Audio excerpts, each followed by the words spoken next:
हम आपको माघ मास का आज 5वां अध्याय सुनाएंगे। दत्तात्रेय जी कहते हैं कि राजन, एक प्राचीन इतिहास कहता हूँ। भृगुवंश के ऋषि का नाम की एक ब्राह्मणी थी जो बाल्यकाल में विधवा हो गई थी। वह रेवा नदी के किनारे विंध्याचल पर्वत के नीचे तपस्या करने लगी और वह जितेंद्रिय, सत्यवक्ता, सुशील, दानशीलता, तप करके देह को सुखाने वाली थी। वह अग्नि से आहुति देकर उच्छवर्ती द्वारा छठे काल में भोजन करती थी। वह वल्कल धारण करती थी और संतोष से अपना जीवन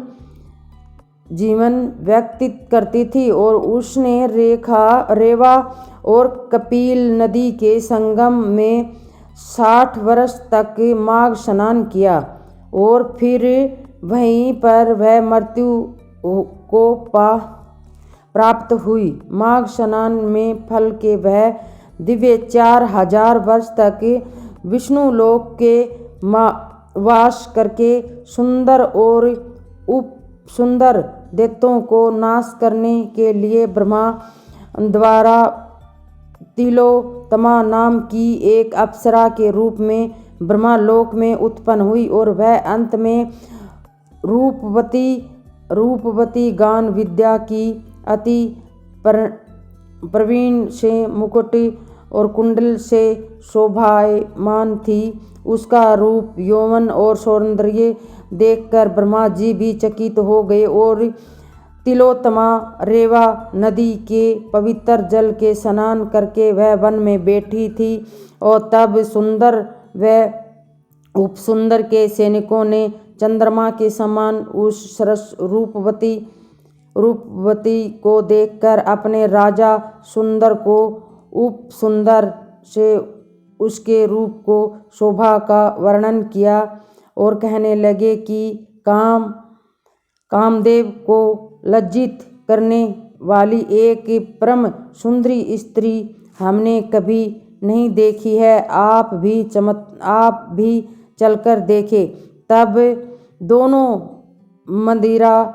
मदिरा के पत्र रखकर वहाँ पर आए और उसे सुंदर बैठी हुई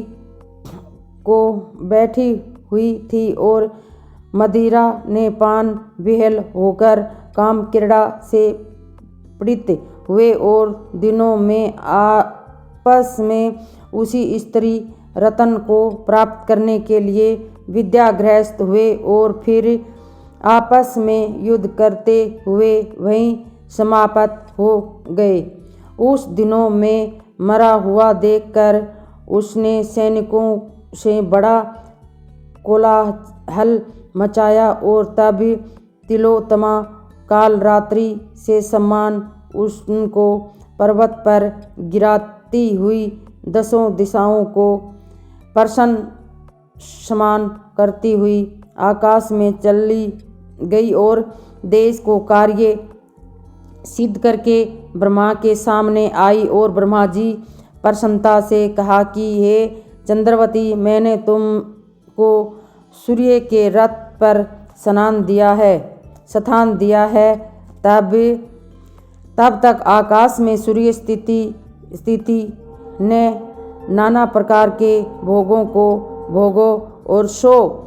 हे राजन, वह ब्राह्मणी अब भी सूर्य के रथ पर माघ मास स्नान में उत्तम भोगों को भोग रही है। इसीलिए श्रद्धावान पुरुषों को उत्तम गति पाने के लिए यत्न के साथ माघ मास का विधि पूर्वक स्नान करना चाहिए।